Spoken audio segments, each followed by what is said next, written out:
কাল রাত্রে মন্দিরে ঘন্টা বাজছিল, সেই আওয়াজ শুনতে শুনতে এই মন্দিরটাতে চলে গেছিলাম। গিয়ে দেখলাম পুজো হচ্ছিল, প্ল্যাটফর্ম দিয়ে দেখছিলাম পুজো হচ্ছিল।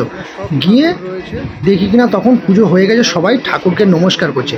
আমি অনেকক্ষণ ধরে দাঁড়িয়ে দাঁড়িয়ে ভাবছি যে এটা কি ঠাকুর, এটা কি ঠাকুর। আমি কি সত্যি কথা বলতে আমি বুঝতেই পারছিলাম যে এটা কোন ঠাকুর। ভোলে বাবা রয়েছে, মা কালী রয়েছে, বজরংবলীর ছবি রয়েছে, কিন্তু এটা কোন ঠাকুর কিছুতেই বুঝতে পারছি না।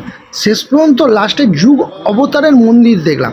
এবার শেষ ফিনিশিং যখন প্রসাদ দিচ্ছে তখন ঠাকুরমশাইকে জিজ্ঞেস করেন, ঠাকুরমশাই এটা কোন ঠাকুর? ঠাকুরমশাই বলছে এটা তো রামকৃষ্ণ।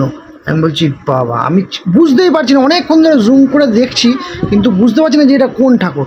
চলো ভালো কথা যে ঠাকুরের প্রসাদ দিল, প্রসাদ আমিও হাত বাড়ালাম, আমিও প্রসাদ পেলাম। তারপর দেখো কত সুন্দর এই মন্দিরটা। আমি প্রথম গেলাম তাই আমিও দেখলাম, তোমাদেরকেও শেয়ার করলাম। এখানে লাড্ডু প্রসাদ দিয়েছিল, আমিও খেয়েছিলাম। বলে না প্রসাদ হচ্ছে ভাগ্যে লেখা থাকে, আমার ভাগ্যে লেখা ছিল। কি বন্ধুরা, তাই তো? ঠিক আছে, চলো প্রসাদ পেয়ে গেছি।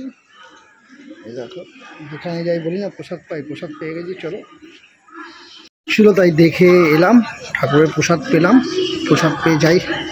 এবার এখানে যাচ্ছিলাম, চলো।